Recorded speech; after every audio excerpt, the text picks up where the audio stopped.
Medicover తో మీ మాతృత్వ కలలను సాకారం చేసుకోండి. ఇప్పుడు IOI పై 50%, IVF పై 20,000 తగ్గింపు మరియు పొందండి ఉచిత కన్సల్టేషన్ తో పాటు ఫ్రీ అల్ట్రాసౌండ్ స్కానింగ్. సంక్రాంతి వచ్చిందంటే గోదావరి జిల్లాలో సందడి మామూలుగా ఉండదు. అయితే సందట్లో సడేమియాగా దొంగ నోట్ల చలామణికి సిద్ధమవుతున్నారు కొన్ని గ్యాంగ్లు. దీంతో పోలీసులు నిఘా పెంచారు. ఏలూరులో నకిలీ నోట్లను మార్చుతున్న ముఠాను కటకటాల వెనక్కి నెట్టారు. గోదావరి జిల్లాలో సంక్రాంతి సంబరాలు ఓ రేంజ్లో జరుగుతాయి. దేశ విదేశాల నుంచి కుటుంబ సభ్యులు అతిథులు తరలి వస్తారు. 4 రోజుల పాటు సాగే కోడి పందాల్లో కోట్ల రూపాయలు చేతులు మారతాయి. అలాగే పేకాట, గుండాట వంటి జూదాలు జోరుగా నిర్వహిస్తారు. అయితే సంక్రాంతి సందడిలో దొంగ నోట్ల చలామణికి సిద్ధమయ్యాయి కొన్ని ముఠాలు. ₹1,00,000 అసలు నోట్లిస్తే 10 లక్షల రూపాయల నకిలీ నోట్లిస్తామంటున్నాయి కొన్ని ముఠాలు. ఇటీవల ఏలూరు జిల్లాలో నకిలీ నోట్ల మార్పిడికి ప్రయత్నిస్తున్న ముఠాను పట్టుకున్నారు పోలీసులు. 15 లక్షల రూపాయల ఫేక్ నోట్లను సీజ్ చేశారు.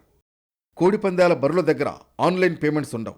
కేవలం నగదు లావాదేవీలే జరుగుతాయి. అయితే చేతిలో డబ్బులు ఖాళీ అయిపోయిన వాళ్లకు ఏటీఎంకి వెళ్లేంత ఓపిక ఉండదు. అటువంటి వాళ్లను దొంగ నోట్ల ముఠాలు టార్గెట్ చేస్తూ ఉంటాయి. ఆన్లైన్లో డబ్బు ట్రాన్స్ఫర్ చేస్తే నగదిస్తామని చెబుతూ ఉంటారు. నకిలీ నోట్లనిచ్చి జారుకుంటారు. ఇక పందాల హడావుడిలో ఏది నకిలీ ఏది అసలు అని చూసేవాళ్లు కూడా ఉండరు. దీంతో నకిలీ నోట్లు చెలామణి అయిపోతాయి. కానీ అవి నకిలీ నోట్లని గుర్తించిన వాళ్లు మోసపోయామంటూ తలపట్టుకోవడం మినహా చేసేదేమీ ఉండదు. అందువల్ల నకిలీ నోట్ల విషయంలో అప్రమత్తంగా ఉండాలని సూచిస్తున్నారు పోలీసులు.